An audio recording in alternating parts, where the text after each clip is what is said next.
नमस्कार दोस्तों, आज की 5 बड़ी चुनावी अपडेट्स के बारे में आपको बताने वाले हैं, जिसमें सबसे पहले जिक्र करेंगे राहुल गांधी का, जिन्होंने दे दी है प्रधानमंत्री मोदी को एक बड़ी चुनौती चेन्नई में। उसके बाद की बड़ी खबर में जिक्र होगा बिहार के महागठबंधन का, जिसकी गुत्थी सुलझते हुए नजर आ रही है और सीट बंटवारे पर बन गई है दिल्ली की आज एक मीटिंग में बात, और किसी भी वक्त हो सकता है बड़ा ऐलान। इसके बाद की बड़ी खबर में जिक्र करेंगे कर्नाटक का, जहां पर जेडीएस के साथ हो चुका है कांग्रेस का फिर से महागठबंधन, और 20 सीटों पर कांग्रेस तो 8 सीटों पर जेडीएस लड़ेगी चुनाव। इसके बाद की बड़ी खबर में जिक्र करेंगे एनआरसी पर असम की बीजेपी सरकार को सुप्रीम कोर्ट की फटकार, कहा आपने इस गंभीर समस्या को मजाक बनाकर रख दिया है। और इसके बाद की बड़ी खबर में जिक्र करेंगे भारतीय सीमा के पास के इलाकों का, जहां दिख गए हैं पाकिस्तानी फाइटर जेट और एयरफोर्स आ चुके हैं इस वक्त हाई अलर्ट पर। तो दोस्तों, हर एक खबर की गहराई में आपको ले जाएंगे, लेकिन उससे पहले आप अभी इस वीडियो को लाइक कर लीजिए और इस लाल बटन को दबा के इस चैनल को फ्री में सब्सक्राइब करके घंटी बजाइए। दोस्तों, रुक करते हैं पहली बड़ी खबर की तरफ, जो कि चेन्नई से आ रही है। चेन्नई में राहुल गांधी ने दी है प्रधानमंत्री मोदी को चुनौती, कहा कि रॉबर्ट वाड्रा के साथ पीएम मोदी की जांच भी होनी चाहिए। दरअसल दोस्तों, कांग्रेस अध्यक्ष राहुल गांधी बुधवार को तमिलनाडु की राजधानी चेन्नई पहुंचे।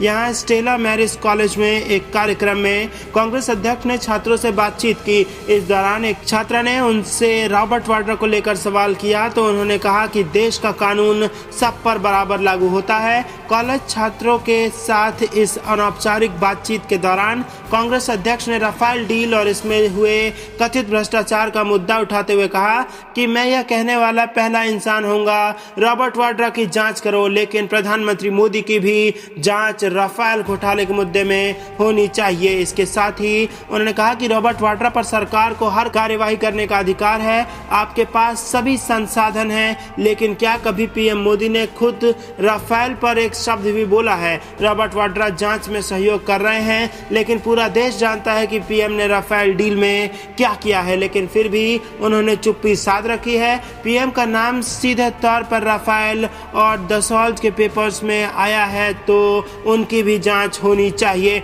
राहुल गांधी ने इस दौरान कहा कि आजकल भारत में एक विचारधारा की लड़ाई चल रही है, यह दो विचारधाराओं के बीच की जंग है। एक विचारधारा देश को एक करने के पक्ष में है और चाहती है कि सभी देशवासी आपस में खुशी से रहें और किसी एक आइडिया से डोमिनेंट ना हो। आप देश में एक डर की भावना पैदा करके देश की आर्थिक प्रगति के बारे में बात नहीं कर सकते हैं। हमें देश का मूड चेंज करना है, क्योंकि इस देश का मिजाज आर्थिक प्रगति तय करता है। उन्होंने साथ ही कहा कि कितनी बार आपको या आप जैसी छात्राओं को मौका मिला है पूछने का कि पीएम जी, देश में शिक्षा के बारे में आप क्या सोचते हैं? पीएम 3000 लोगों के सामने खड़े होकर खुलकर सवाल जवाब क्यों नहीं करते? ऐसा क्यों है कि सारे विपक्षी नेताओं को प्रेस कॉन्फ्रेंस करना पसंद है, लेकिन पीएम कभी कोई प्रेस कॉन्फ्रेंस नहीं करते? तो दोस्तों, राहुल गांधी ने दी है बड़ी चुनौती और कहा है कि रॉबर्ट वाड्रा की जितनी मर्जी जांच कीजिए, सारी संस्थाओं का इस्तेमाल कीजिए, लेकिन अगर राफेल डील में और 10 साल के पेपर में सीधा सीधा आपका नाम आ रहा है, तो आपको भी जांच के दायरे में आना चाहिए और प्रधानमंत्री पर भी होनी चाहिए जांच। रुक करते अगली बड़ी खबर की तरफ।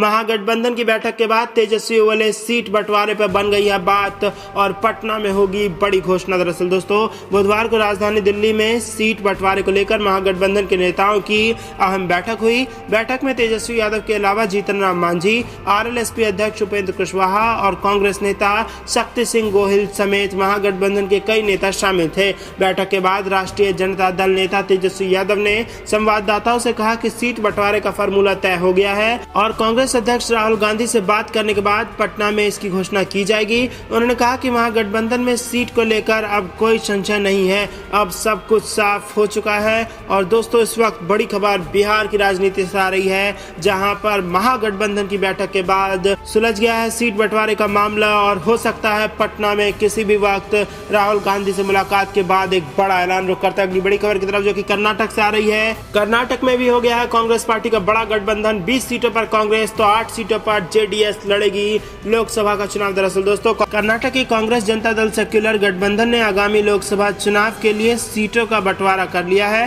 राज्य में कांग्रेस 20 सीटों पर तो वहीं जेडीएस 8 सीटों पर लोकसभा चुनाव लड़ेगी। राज्य में लोकसभा की कुल 28 सीटें हैं। कर्नाटक में दोनों पार्टियां गठबंधन सरकार चला रही हैं। मई 2018 के कर्नाटक विधानसभा चुनाव में त्रिशंकु विधानसभा सामने आने पर गठबंधन करने वाले इन दोनों सहयोगी दलों ने पहले ही घोषणा की थी कि वह साथ मिलकर पर लोकसभा का चुनाव भी लड़ेंगे। बता दें कि 2014 के लोकसभा चुनाव में कांग्रेस जेडीएस अलग अलग चुनाव लड़ा था उन्होंने, और इस चुनाव में बीजेपी 17, कांग्रेस 9 और जेडीएस 2 सीट पर चुनाव जीती थी।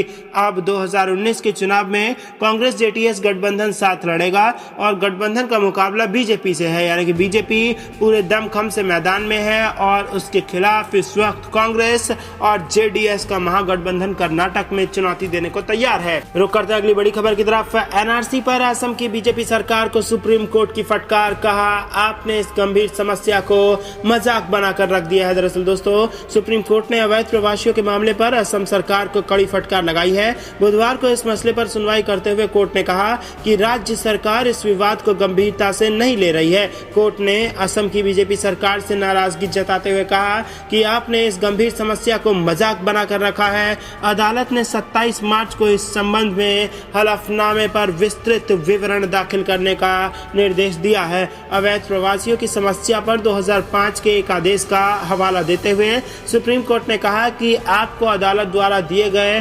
2005 के आदेश को पढ़ना चाहिए, जिसमें कहा गया है कि असम में बाहरी घुसपैठ का खतरा है। हम जानना चाहते हैं कि भारत और असम सरकार ने बाहरी घुसपैठ को रोकने के लिए क्या प्रभावी कदम उठाए हैं। असम सरकार की ओर से प्रधान न्यायाधीश रंजन गोगोई, न्यायमूर्ति दीपक गुप्ता और न्यायमूर्ति संजीव खन्ना की पीठ को बताया कि बीते 10 सालों में विदेशी न्यायाधिकरण ने लगभग 50,000 से अधिक लोगों को विदेशी घोषित कर दिया है। सुनवाई के दौरान कोर्ट से राज्य सरकार की ओर से सॉलिसिटर जनरल तुषार मेहता ने कोर्ट को बताया कि 6 हिरासत शिविरों में 900 लोगों को रखा गया है। तो दोस्तों, एक बड़ी खबर निकल के आ रही है जिसमें सुप्रीम कोर्ट ने फटकार लगाई है भारतीय जनता पार्टी को और सरकार को और कहा है कि आपने इस गंभीर समस्या को, एनआरसी की गंभीर समस्या को मजाक बनाकर रखा है और ये पूछ लिया कि आखिरकार आप बताइए कि आपने बाहरी घुसपैठ को रोकने के लिए अब तक क्या कदम उठाए हैं। रुक करते अगली बड़ी खबर की तरफ। भारतीय सीमा के पास दिखे पाकिस्तानी फाइटर जेट और एयरफोर्स फिर से हाई अलर्ट पर। इंडियन एयरफोर्स की स्ट्राइक और इसके जवाब में पाकिस्तानी एयरफोर्स की हरकत के बाद सेना हाई अलर्ट पर है। पाक सीमा पर होने वाली इस हरकत पर नजर रखी जा रही है। इसी बीच खबर आई है कि भारतीय सीमा के पास एक बार फिर पाकिस्तानी फाइटर जेट देखे गए हैं। पूंछ सेक्टर में भारतीय एयरफोर्स के रडार में ये सुपरसोनिक जेट आए हैं। इसके अलावा सेना के पास इन सुपरसोनिक फाइटर जेट्स की तेज आवाज भी सुनाई दी। पाकिस्तानी एयरफोर्स की सीमा के पास इस हरकत के तुरंत बाद इंडियन एयरफोर्स डिफेंस सिस्टम को अलर्ट पर रखा गया है। इसके अलावा सेना के रडार सिस्टम को भी अलर्ट रहने को कहा गया है। पाकिस्तान की तरफ से किसी भी हरकत का जवाब देने के लिए भारतीय एयरफोर्स पूरी तरह से तैयार है। बताया जा रहा है कि मंगलवार देर रात पड़ोसी मुल्क एयरफोर्स के सुपरसोनिक फाइटर जेट सीमा के पास से गुजरे। हालांकि उन्होंने सीमा पार नहीं किया। ये फाइटर जेट भारतीय सीमा से लगभग 10 किलोमीटर दूर थे, लेकिन इनकी आवाज गूंजी और रडार ने भी इन्हें देख लिया। दरअसल दोस्तों, पाकिस्तान की तरफ से होने वाली हर हरकत पर भारतीय सेना की नजर है। पाकिस्तान लगातार कुछ दिनों से सीज फायर भी तोड़ रहा है और भारी गोलाबारी वहां से हो रही है। इसकी आड़ में दहशतगर्द सीमा पार करते हैं। इंडियन एयरफोर्स के फाइटर जेट भी अलग अलग बेस में तैनात किए गए हैं और इन्हें अलर्ट पर रखा गया है। पाकिस्तानी जेट्स का सीमा के पास आते ही भारतीय एयरफोर्स पहले की तरह इसका जवाब देने के लिए तैयार है। पुलवामा हमले के बाद भारतीय सेना, वायुसेना और नेवी तीनों अलर्ट पर हैं। पाक सीमा में घुसकर आतंकियों के ठिकाने को निशाना बनाने के बाद पाकिस्तान ने भी अपने फाइटर जेट भारतीय सीमा में भेजे और बमबारी की, जिसके बाद हालात काफी नाजुक हो गए हैं। दोनों देशों के रिश्तों को सुधारने के लिए अमेरिका, फ्रांस और चीन जैसे देश को आगे आना पड़ा, लेकिन तनाव फिलहाल बरकरार है। तो दोस्तों, ये बेहद बड़ी खबर निकल के आ रही है। भारतीय सीमा के पास दिखे पाकिस्तानी फाइटर जेट और एयरफोर्स इस वक्त हाई अलर्ट पर है। इसके पहले की बड़ी खबर में हमने जिक्र किया था एनआरसी का, जिस पर असम की बीजेपी सरकार को सुप्रीम कोर्ट ने लगाई फटकार है